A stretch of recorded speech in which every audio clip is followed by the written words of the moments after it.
사도 바울은 평생을 결혼하지 않고 독신으로 지내며 복음을 전했기에 부인이 없었던 것은 물론이고 당연히 자식이 없었던 것 당연한 거 아니겠습니까?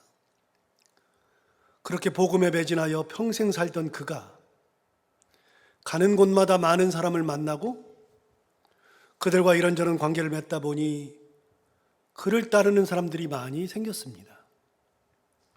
자연스럽게 사도 바울이 가는 곳에 많은 청년들이 따랐던 것은 당연했습니다. 그런 청년들 중에 사도 바울이 정말 아끼고 사랑했던 2명, 디모데와 디도라는 청년을 사도 바울은 양아들로 삼았죠. 비록 육신의 자녀는 없었지만 그 청년들을 양아들로 삼고 그 2명의 양아들은 사도 바울의 뒤를 이어 복음에 매진하며 살았습니다. 이 2명의 양아들은 사도 바울의 신복이었고 사도 바울이 어려운 일이 있을 때마다 큰 도움을 주었으며 사도 바울이 보내는 곳이라면 그곳이 어디라 할지라도 2번 말하지 않고 그대로 순종해 그곳으로 달려가 혼신을 다해 그 사명을 감당했습니다. 디도는 그레데라는 섬으로 가서 목회를 해야 했고 오늘 본문에 나오는 사도 바울 편지의 수신인이었던 디모데는 에베소에 가서 목회를 해야만 했었습니다. 이 2 목회자는 나이가 어려 사도 바울이 보내는 곳이라면 순종해서 목회를 감당하기는 했지만 나이가 어리다는 것 때문에 이런저런 어려움을 참 많이 겪어야만 했었습니다. 사실 그 지역에 있는 성도들이 사도 바울이 목회를 한다 그러면 쉽게 납득하고 넘어갈 일이라 할지라도 똑같은 일인데 사도 바울이 아닌 디모데나 디도가 목회하는 그런 상황에서는 똑같은 상황이라 할지라도 사도 바울에게는 말하지 못해도 이런저런 불만, 다른 생각들을 말하면서 애를 먹이는 일들이 종종 있었습니다. 예를 들어 보면 우리 교회에서 제가 앞에서 무슨 일을 하게 되면 그러면은 큰 이야기 없이 목사님이 저렇게 하셨으니 하고서 쉽게 따를 수 있는데 혹은 약간은 아닌 것 같아도 목사님이 하셨으니 그러면서 넘어갈 수 있는 일인데 만약에 제가 1년 동안 자리를 비운 사이에 부교역자가 이 교회를 1년 동안 목회한다 그러면 똑같은 일을 한다 할지라도 제가 했던 거랑은 상황이 많이 다르겠죠. 이런저런 이야기가 많이 있을 거고 부교역자가 그걸 감당하기는 쉽지 않았을 겁니다. 이 2명의 청년 목회자들 디모데와 디도가 목회를 하는 그곳에서는 사도 바울이 머무르며 사역을 감당했을 때와는 사뭇 다른 분위기가 연출되고 있었고 특별히 그들은 나이가 어리다는 것이 큰 문제였습니다. 그래서 디모데전서 4장 12절과 13절에서는 사도 바울이 이렇게 이야기한 적이 있습니다. 디모데에게 하는 얘기입니다. 누구든지 내 연소함을 업신여기지 못하게 하여라. 여러분, 누구든지 내 연소함을 업신여기지 못하게 하여라. 나이가 적다 그래가지고서 너를 무시하는 일들이 많이 있을 텐데 그런 일이 없도록 네가 각별히 조심해야 되는데 어떻게 해야 되느냐? 오직 말과 행실과 사랑과 믿음과 정절이 있어서 믿는 자에게 본이 되어라. 그러니까 내 연소함을 업신여기지 못하게 하기 위해서는 어떻게 되느냐?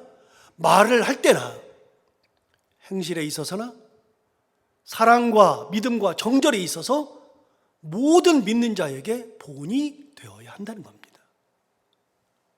나이 어리다 그래서 무시하는 사람이라 할지라도 말에 본이 되고 행실에 본이 되고 사랑으로 살고 믿음으로 행하며 정절로 살아가는 본이 되면 어느 누구도 너희를 업신여기지 못할 거다.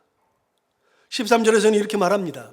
내가 이럴 때까지 읽는 것과 권하는 것과 가르치는 것에 전념하라. 라고 권면합니다. 사도 바울이 너에게 다시 갈 텐데, 네가 목회하는 곳에 갈 텐데, 에베소에 갈 텐데, 그때까지는 어떻게 됐냐? 내가 이럴 때까지 읽는 것, 권하는 것, 가르치는 것에 전념해야 한다는 겁니다. 다른 것에 마음을 뺏길 필요가 없다는 겁니다. 말씀을 읽고 그 말씀대로 권면하고 그 말씀을 진심으로 가르치는 것에 전념해야 한다. 여러분, 이 세 가지, 읽고 권하고 가르치는 것, 이거는 목회자가 해야 할 가장 기본적이며 근본적인 건데, 다른 거 해봐야 별 필요가 없이 이것에 전념해야 한다라고 이야기하고 있습니다. 그러면 네가 연소하다고 업신여김 당하지 않을 거다. 사도 바울은 그렇게 어린 디모데가 목회를 하면서 만나야 하는 어려움들이 하나둘이 아니었을 텐데, 그 중에 가장 중요한 것은 믿는 자에게 본이 되어야 한다. 네가 나이가 어리다고 해서 업신여기지 못하도록 믿는 자에게 무조건 본이 되어야 한다라고 이야기하고 있는 것을 발견할 수 있죠. 그런데 디모데나 디도가 목회하는 것은 그들이 나이가 어리기 때문에 당하는 어려움뿐만이 아니라 그거 외에도 어려움이 굉장히 많았습니다.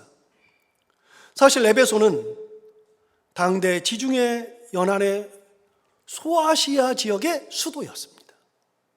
그러므로 정말 큰 도시였고, 에베소에는 예수 믿는 사람들이 굉장히 많았습니다. 지금으로 따지면 대형 교회를 이룬 겁니다.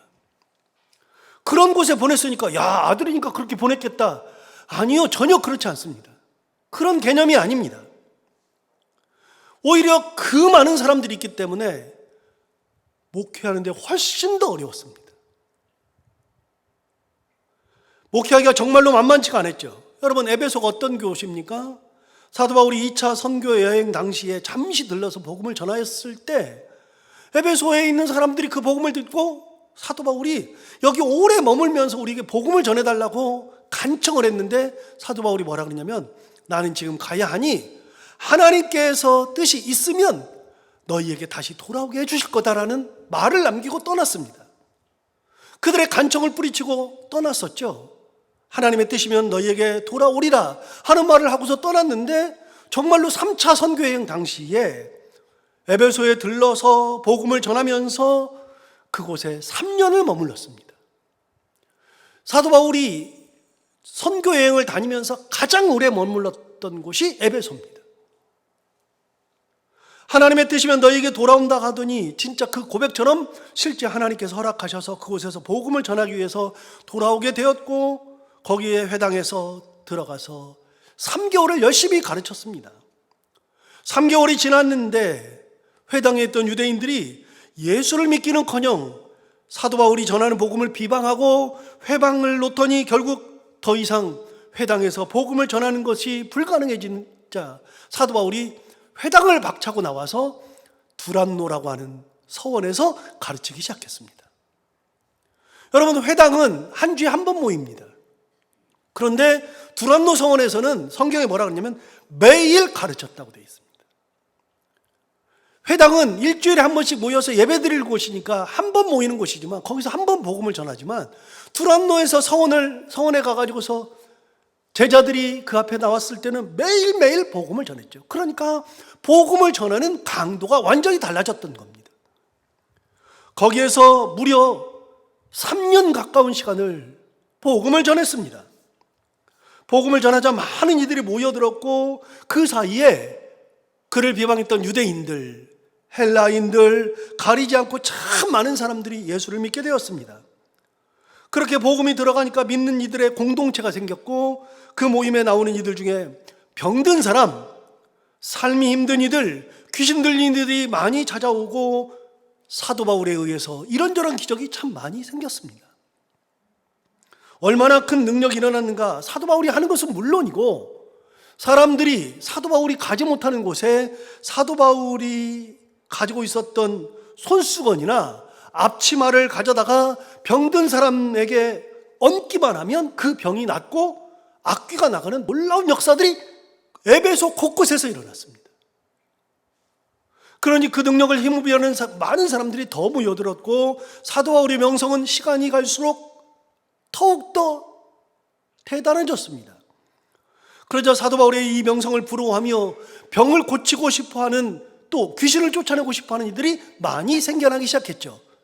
그들 중에 마술사들이 있었고, 또 그들 중에는 대표적으로 사도행전 19장에 의하면 유대의 한 제사장, 그 회당의 제사장이었던 스괴아라는 사람이 있는데, 스괴아의 7 아들이 사도 바울처럼 귀신 들린 사람을 쫓아내려고 7 아들이 합심을 해서 귀신 들린 사람을 앉혀놓고 그들에게 이렇게 말했습니다.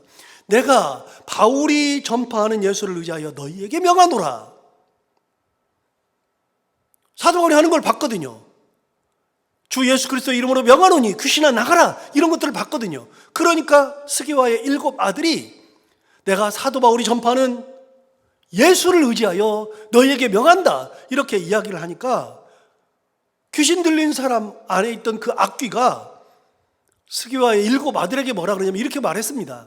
성경 있는 대로 내가 예수도 알고 바울도 알거니와 너희는 누구냐. 능력 없는 사람들이 그걸 의지해서 얘기한다고 해도 되는 게 아니니까요. 내가 예수도 알고 바울도 아는데 너희들은 누구냐. 그러면서 그들이 앉아있는 7명의 아들, 그들을 향해서 악귀 들린 사람이 그 사람들 위에 올라타서 그 사람들을 억누르고 옷을 다 벗겨버렸습니다. 그래서 7 아들이 전부가 다 빨개 벗고 그 자리에서 도망하는 일이 생겼습니다. 유명한 일이죠. 이 일을 알게 된 에베소에 살고 있던 많은 유대인들과 헬라인들이 진짜 무언가 모르는 공포심에 생겼습니다. 자연스럽게 예수 그리스도의 이름을 높이는 사람들이 많아졌고, 믿는 사람들이 진짜 많이 생겨나기 시작했고, 많은 이들이 자기들의 행한 악한 일들을 사도 바울 앞에서 고백하는 일들이 막 생겼습니다. 이때 에베소에서 마술을 행하던 이들이 참 많았는데, 마술로 돈 버는 사람들이 많았죠.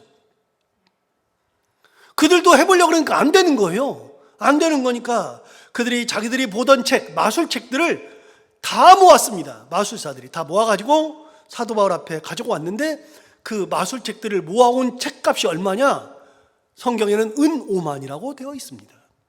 은 5만이 얼만큼이냐? 5만 드라크마인데 한 드라크마에 얼마씩이냐? 사람의 하루 일당이 한 드라크마입니다.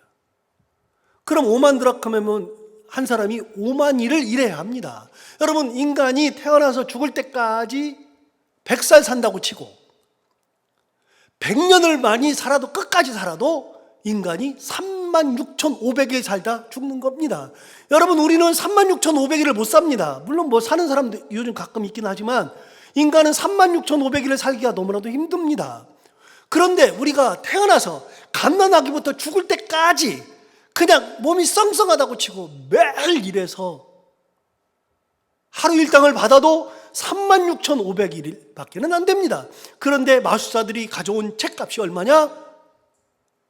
그게 5만 일을 일하는 겁니다. 일당을 그냥 10만 원씩만 잡아도 5만 일을 일하면 얼마만큼입니까? 그 많은 책을 가지고 와서 다 불사를 쓰니까 얼마나 대단한 일입니까? 여러분, 여기서 잠깐 우리가 생각하고 넘어가야 되는 문제가 있는데, 사도 바울이 하나님의 기적, 하나님의 능력을 보여주고 마술사들을 불러가지고 너희들 책 다 살라, 너희들 의미 없는 짓 하지 마, 책 다 살라, 그렇게 말한 적이 없습니다. 사도 바울은 그런 말을 한 적이 없습니다. 그런데 그걸 보고 있던 마술하는 사람들이 자발적으로 와서 자기들이 모든 책들을 다 가지고 와서 사도 바울 앞에서 불을 살라버렸습니다. 성령의 역사가 일어나는 거죠. 여러분, 사도 바울이 3년 동안 에베소에 머무는 동안에 이런저런 성령 역사가 엄청나게 생겨서 많은 이들이 예수를 믿게 되었습니다. 그래서 성경은 이 부분을 어떻게 기록하는가? 사도행전 19장 20절에 의하면 이와 같이 주의 말씀이 힘이 있어 흥왕하여 세력을 얻으니라. 점점 주의 말씀이 흥왕하여서 힘이 있어 흥왕하고 세력을 얻게 되었다라고 성경은 기록하고 있습니다. 그런데 놀라운 일은 여기서 그치지 않았습니다. 이렇게 자발적 신앙을 가진 이들의 삶이 완전히 달라지니까 사회가 달라지기 시작했습니다. 여러분, 예수를 제대로 믿으면 사회가 달라지는 겁니다. 정말로요. 성경에는 기록되지 않았지만 제 추측으로는 당시 창녀촌이 위기를 겪고 술집이 큰 불황을 겪었을 겁니다. 왜 제가 이런 말을 하느냐? 역사적으로 이런 일들이 많이 있었거든요. 예를 들어서 여러분, 우리 잘 모르지만 웨일즈의 부흥운동이 일어났을 때 웨일즈의 이반 로버츠라고 하는 사람이 부흥운동을 일으키게 되었습니다. 그 사람이 뭐 부흥운동 하겠다 그런 건 아니고요. 주일학교에서 말씀을 전하는데 애들이 변하기 시작하고 그 교회가 변하기 시작하자 옆에 있는 교회가 이반 로버츠를 초청했어요. 그래서 우리 교회도 말씀을 전해달라고 그래서 말씀을 전하는데 갑자기 그 교회에 불이 임한 겁니다. 그래서 웨일즈의 큰 웰시 리바이벌이라고 웨일즈의 큰 부흥운동이 일어났습니다. 이반 로버츠에 의해서. 그때 이반 로버츠가 있었던 모라이어 처치, 쉽게 말하면 모리아 교회입니다. 아브라함이 아들 이삭을 바쳤던 모리아, 그걸로 해서 교회를 만들었는데 그 교회 이름이 모라이어 처치, 모리아 교회인데 제가 그 교회를 갔다 왔잖아요. 그런데 모리아 처치 있었던 그 지역에 모든 술집이 다 문을 닫았습니다. 회개운동이 일어나고 예수를 제대로 믿으니까 사람들이 술집을 안 가는 겁니다. 그래서 그 근처에 있는 모든 술집이 다 문을 닫았습니다. 여러분, 이런 일은 한두 번이 아닙니다. 미국에서도 그런 일이 있었습니다. 무디가 부흥운동할 당시에 미국에 있는 모든 술집이 다 문을 닫았죠. 여러분, 이번에 우리가 강경을 갔다 왔는데 강경 성결교회를 다녀왔는데 강경 성결교회는 우리가 아는 것처럼 토마스 선교사가 강경 지역에 3.1운동이 어떻게 되나 해서 와서 보다가 보니까 그곳에 목회를 하던 성결교회 목사를 이렇게 어떻게 됐나 상황 파악으로 왔더니 일본 사람들이 잘못 알고 그 사람이 3.1운동 하러 오는 줄 알고 영국 선교사를 죽도록 팼습니다. 그래서 결국은 그것 때문에 소송을 해서 소송한 다음에 맥값으로 소송비를 받았는데 그 맥값으로 교회를 지었다 그랬잖아요. 강경성결교회는 맥값교회 아닙니까? 그러고 났더니 강경에 있는 모든 지역 사람들이 성결교회를 엄청나게 다니기 시작했습니다. 강경성결교회를. 그래서 사람들이 강경성결교회로 몰려드니까 그 지역에 있는 술집이 다 문을 닫았습니다. 여러분, 예수를 믿는 사람들이 많아지고 진짜 예수를 믿으면 사회가 변하는 겁니다. 능력이 있는 겁니다. 교회가 제대로 서면 사회가 변하는 겁니다. 우리는 우리 신앙 맨날 이런 것만 생각하지만 성경은 우리가 그렇게 나약하고 내 신앙만 지키고 그런 것을 이야기하지 않습니다. 나의 신앙이 하나님의 은혜 가운데 있으면 그 신앙이 사회를 변화시키고 사람들을 변화시키는 놀라운 역사가 일어납니다. 사도 바울이 목회하는 에베소에 그런 일들이 일어났습니다. 그러니까 거기에 있는 사람들이 더 이상은 사회에서 다른 일들을 하지 않습니다. 당시 사람들은 그리스 로마 사회였기 때문에 그리스 신, 로마의 신, 그런 신들의 신상, 쉽게 말하면 불상이 될지 이런 상들을 많이 사다가 자기 집에다 놓기도 하고 자기 그 일터에도 놓기도 하고 어디다 세워놓기도 하고 그러면서 신상을 엄청나게 샀습니다. 당대 사회가 그랬습니다. 그런데 사람들이 더 이상 신상을 살 이유가 없는 겁니다. 하나님을 만나고 나니까 신상을 살 이유가 없어졌죠. 그러자 큰 문제가 생겼습니다. 신상을 만들어서 팔아먹고 사는 사람들에게 문제가 생긴 거 아닙니까? 그래서 그 사람들이 자기 직공들을 선동하기 시작했습니다. 사도행전 19장 25절에 보면 이렇게 말합니다. 그가 그 직공들과 그러한 영업하는 자들을 모아 이르되, 직공도 모으고 영업하는 사람들도 모아서 이르되 뭐라고 말했냐면 이렇게 말했습니다. 여러분도 알거니와 우리의 풍족한 생활이 이 생업에 있는데, 우리가 먹고 사는 것 풍족한 것은 우리가 신상을 만들어서 너희들은 팔기도 하고 너희들은 만들기도 해서 돈 벌어가지고 우리가 풍족한 생활을 하고 있는데 우리 이 생업에 있는데 26절 이 바울이 에베소뿐 아니라 거의 전 아시아를 통하여 수많은 사람을 권유하여 말하되 사람의 손으로 만든 것들은 신이 아니라 하니 이는 그대들도 보고 들은 것이라. 사람의 손으로 만든 것은 신이 아니라 진짜 신은 하나님밖에 없다라고 이야기하니까 사람들이 신상을 안 산다는 겁니다. 그래서 그 직공들, 영업하는 사람들, 그런 사람들이 소요를 일으켜가지고서 엄청나게 많은 사람들이 사도 바울을 잡아 죽이려고 했습니다. 그래서 여러분, 에베소에서 사도 바울을 죽이려고 했을 때 잡으려고 했던 사람들이 원형극장에 모였는데, 원형극장을 가보면 가득 모였다 그랬는데, 지금도 에베소 교회를 지난번에 다녀오신 분은 알지만 쭉 와서 뒤를 확 돌아서 보면 에베소 교회의 이 원형극장이 어마무지 큽니다. 다른 데에 비해서 진짜로 큽니다. 여기가 얼만큼 모였느냐? 그 원형극장이 약 2만 명 모이는 곳입니다. 여러분, 도시의 규모를 알려면, 고대 그리스 로마의 도시의 규모를 알려면 원형극장의 크기를 보면 압니다. 예를 들면 이렇잖아요. 여러분, 교회의 크기를 보면 이 교회가 얼만큼 크냐, 그걸 보면 그 교회 성도들이 얼마나 많은지를 알 수 있잖아요.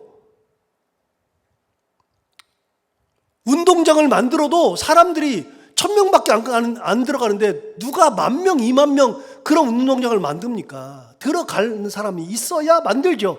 그래서 여러분, 당대 도시의 규모는 뭘 보면 아느냐면 원형극장의 크기를 보면 압니다. 에베소의 원형극장이 정말로 큽니다. 진짜 큽니다. 2만 명. 다른 데에 비해서 정말로 큽니다. 2만 명이 모여가지고 사도 바울을 잡아 죽이겠다고 난동을 피울 때 그 2만 명이 일제히 소리친 게 뭐냐면 에베소의 아데미요 그랬습니다. 아데미가 뭐냐면 아르테미스 신이죠. 사도 바울이 뭐라 그랬어요? 사람이 만든 것은 신이 아니다. 참 하나님은 밖에 없다. 그랬더니 이 사람들은 뭐라면 에베소의 아데미요 그러면서 우리의 신은, 이 에베소의 신은 아르테미스, 아데미밖에 없다 그러면서 에베소의 아데미요, 아데미요 하면서 사도 바울을 잡아 죽이려고 했었습니다. 다행히 사도 바울이 그 자리에 없었기 때문에 망정이지, 그래서 사도 바울이 없으니까 사도 바울을 따라다니던 두 사람을 잡아가지고 원형극장에서 그들을 잡아 죽이려고 했었습니다. 사도 바울이 그걸 알고 나서 나 때문에 그러니까 내가 가야지 그러면서 그 원형극장으로 들어가니까 제자들이 사도 바울을 끌어 말렸습니다. 안 됩니다, 선생님. 들어가면 절대로 안 됩니다. 그러면서 사도 바울을 끌어 앉혀가지고서 사도 바울이 못 들어갔습니다. 그리고 그 소요는 에베소의 최고 우두머리가 나서서 다 진정시키고 다 해산시켰죠. 사도 바울이 더 이상 에베소에 있을 수가 없었습니다. 그래서 제자들이 어떻게 됐냐면 서둘러서 3년이나 있었으면 사도 바울은 더 있고 싶었는데 그 제자들이 사도 바울을 에베소에서 밖으로 보냈습니다. 그래서 사도 바울이 에베소를 떠나게 되죠. 자의로 떠난 게 아니라 목숨이 위태로워서 떠난 곳. 그곳이 에베소입니다. 여러분, 디모데를 거기다 보낸 겁니다. 자기 양아들인데 자기 양아들을 예수 전파하다고 자기가 잡혀 죽을 위기에 있었던 그곳으로 보낸 겁니다. 여러분, 세상에 누가 자기 자녀를 그런 데로 보낼 사람이 있습니까? 그런데 사도 바울은 그런 곳으로 자기의 양아들 2명 중에 더 사랑하는 것으로 보여지는 디모데를 사지로 몰아넣었습니다.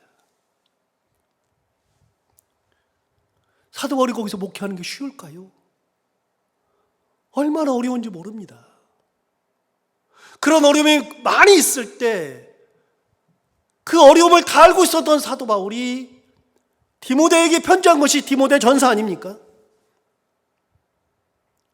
디모데가 사도 바울의 편지를 받은 겁니다. 사도 바울은 디모데가 처해 있는 위치를 다 압니다. 사람들이 업신여기는 걸 다 압니다. 그러니까 해결책은 뭐냐? 네가 본이 되어야 한다. 믿는 자에게 본이 되어야 된다는 말씀으로 권면했지만 또 한 가지, 디모데가 여러 가지 어려움 속에서 좌절하고 낙담하고 어려움이 있을 때 그를 권면하기 위해서 편지를 쓴 겁니다. 도대체 사도 바울은 디모데에게 뭐라고 권면했을까요? 자기의 경험을 가지고서 권면을 했습니다. 이렇게 생각해야 한다. 뭐라고 권면했을까요? 12절을 보시면 이렇게 말합니다.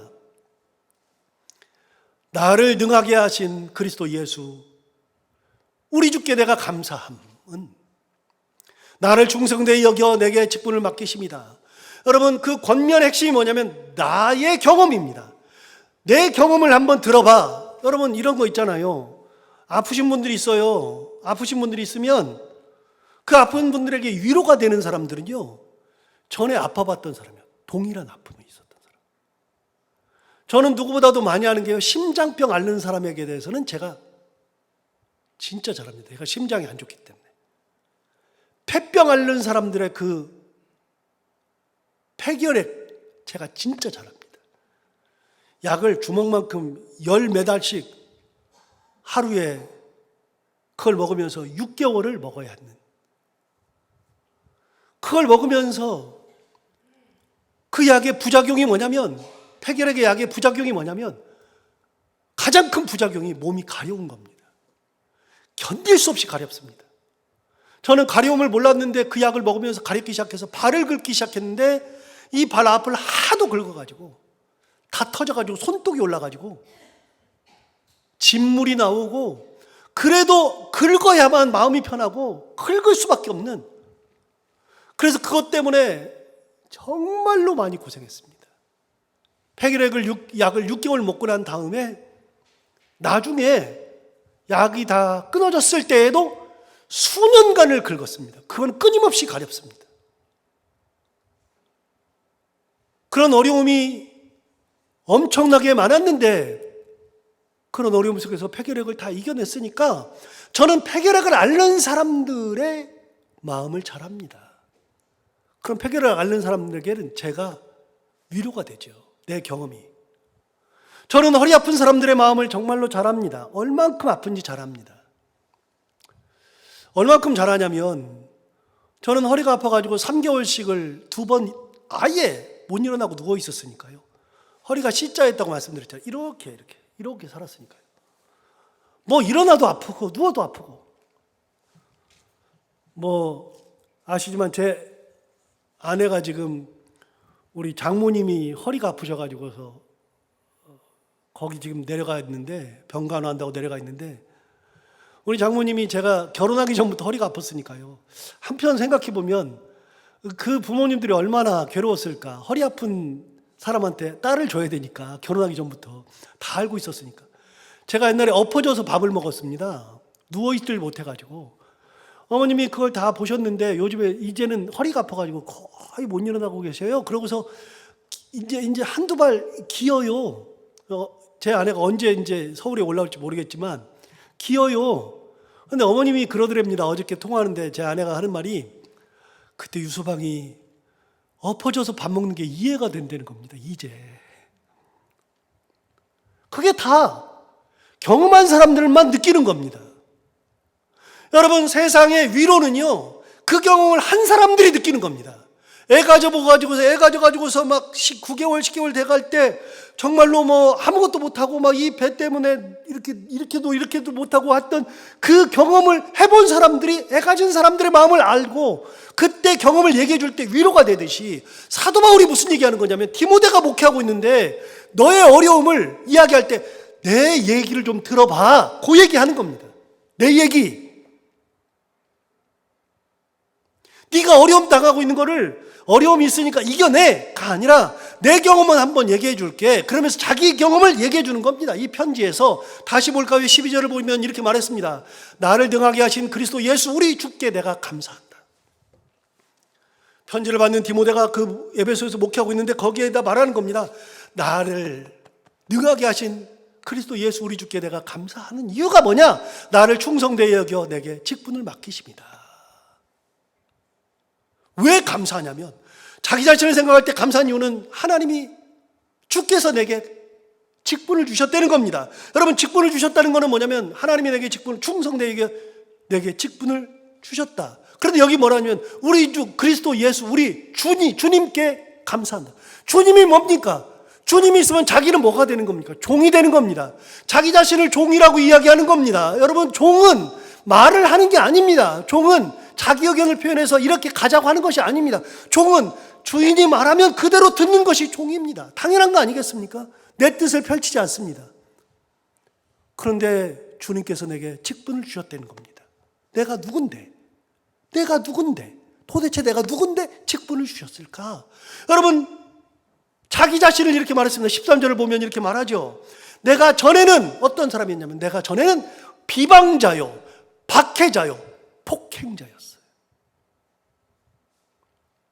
옛날에 예수 믿는다고 비방하고 예수 믿는 사람들을 박해했고 예수 믿는 사람들을 폭행했습니다. 내가 전에 그런 사람인데 주님께서 내게 직분을 주셨잖아요. 지금은 내가 직분을 받았지만 옛날에는 내가 주님을 믿는 사람들을 비방하고 박해하고 폭행했던 자였는데 도리어 긍휼을 입은 것은 내가 믿지 아니할 때에 알지 못하고 행하였음이라. 옛날에 내가 모르니까, 예수를 모르니까 그때는 내가 그런 짓 하면서 살았다라고 이야기하는 겁니다. 생각해 보니까 그때 한 것이 너무나도 부끄럽고 말도 안 되는 짓거리를 한 거예요. 생각해 보니까 그때는 비방자, 박해자, 폭행자였던 겁니다. 얼마나 이 열심이 강했느냐. 우리가 잘 아는 7집사 중에 한 명인 스데반이 순교하게 되는데, 스데반의 순교는 기독교 역사상 최초의 순교자가 스데반입니다. 신약시대 최초의 순교자가 스데반입니다. 참고로 사도 중에 최초의 순교자는 예수님의 3명의 수제자 중에 한 명이었던 야고보였습니다. 그런데 야고보보다도 스데반 순교가 훨씬 더 앞입니다. 사도보다도 7집사 중에 한 명이었던 스데반이 먼저 순교하게 되죠. 그런데 여러분, 성경을 보면 스데반의 죽음에 앞장섰던 사람, 스데반을 죽인 사람들의 대장이 누구였냐면 바울이었습니다. 그래서 스데반을 돌로 쳐 죽인 자들이 모두 다 사도 바울 앞에 와가지고 자기들의 겉옷을 벗어서 거기다 던져놓고 갔습니다. 여러분, 자기들의 겉옷을 왜 사도 바울 앞에서 던져요? 사도 바울이 대장이니까 우리가 죽였다고 자기들의 겉옷을 던져놓고 가죠.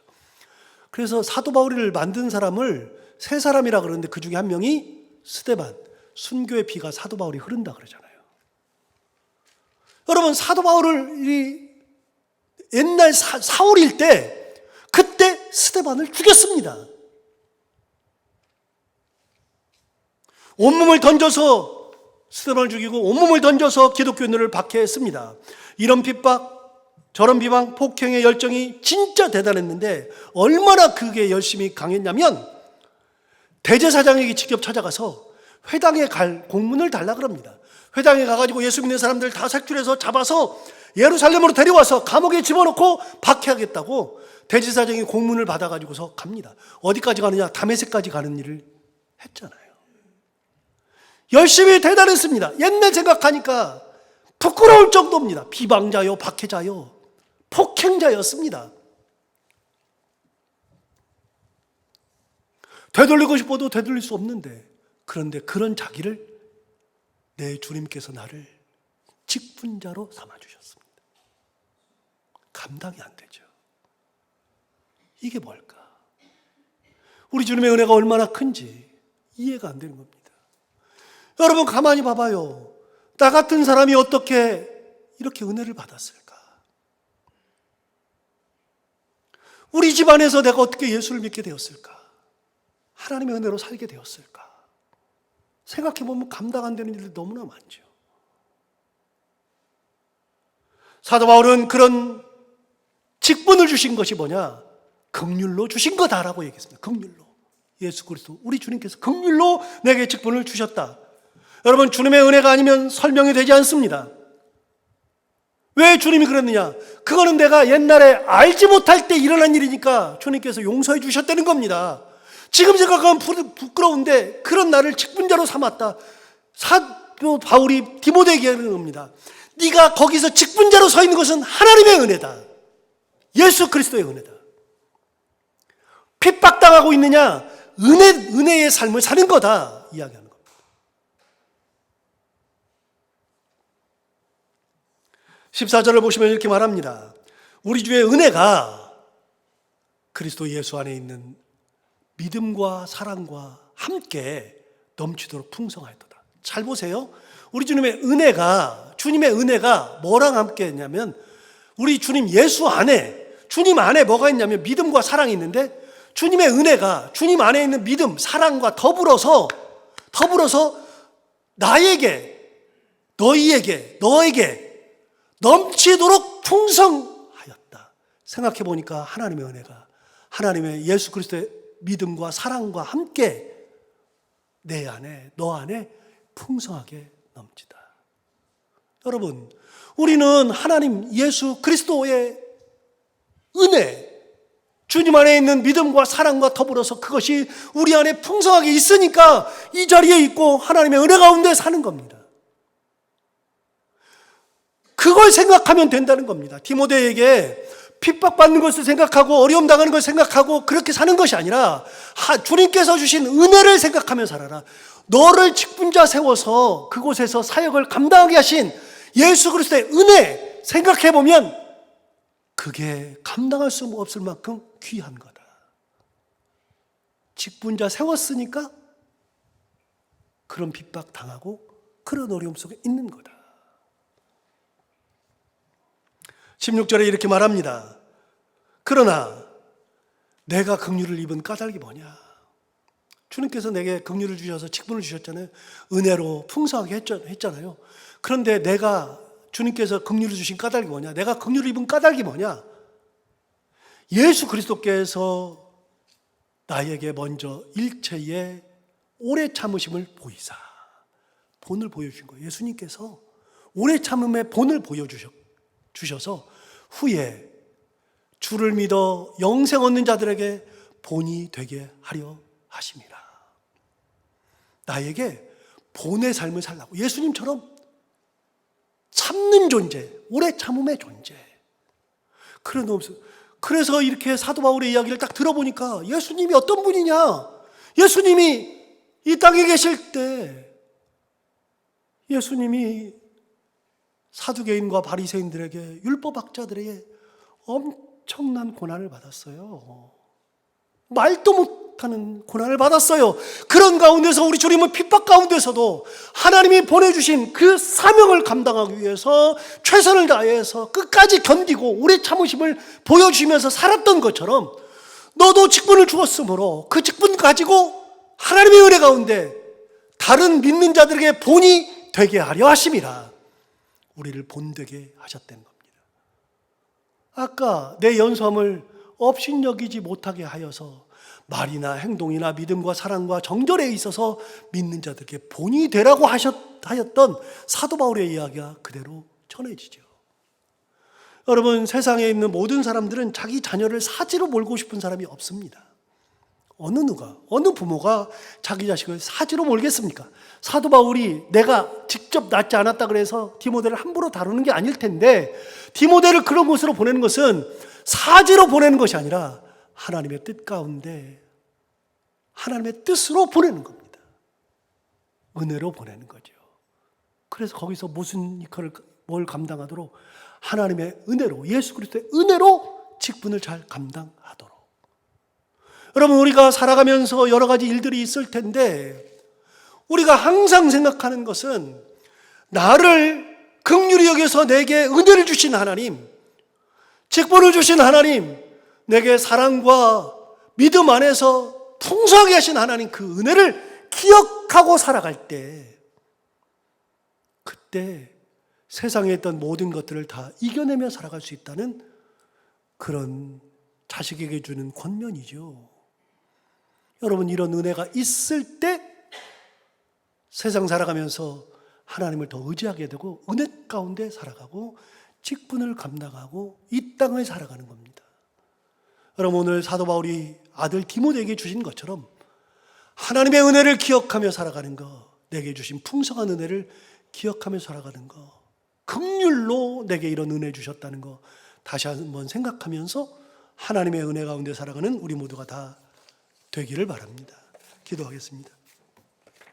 하나님 아버지, 감사합니다. 오늘 귀한 말씀으로 우리를 깨우쳐 주시고 은혜 주셔서 감사합니다.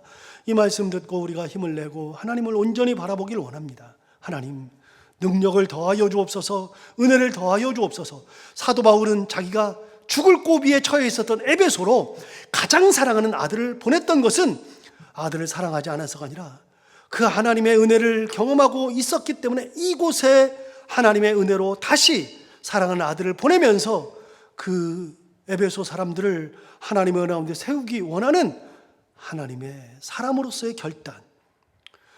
사도 바울이 디모데에게 내게 긍휼을 주셔서 능력 가운데 직분을 세워주신 것은 하나님의 은혜였다 말하는 것처럼 그 은혜를 기억하고 살아갈 때 우리가 세상 살아가는 삶이 풍요로워지며 예수 그리스도의 은혜로 이 땅을 살아갈 때 감사하며 살아가며 내게 주신 은혜가 하나 둘 새겨보면 새겨볼수록 하나님의 크신 권능이었다는 것을 깨닫게 되는 것처럼 우리도 그렇게 하나님의 은혜를 바라보며 살아갈 수 있는 저희들 모두가 다 되게 하여 주옵소서.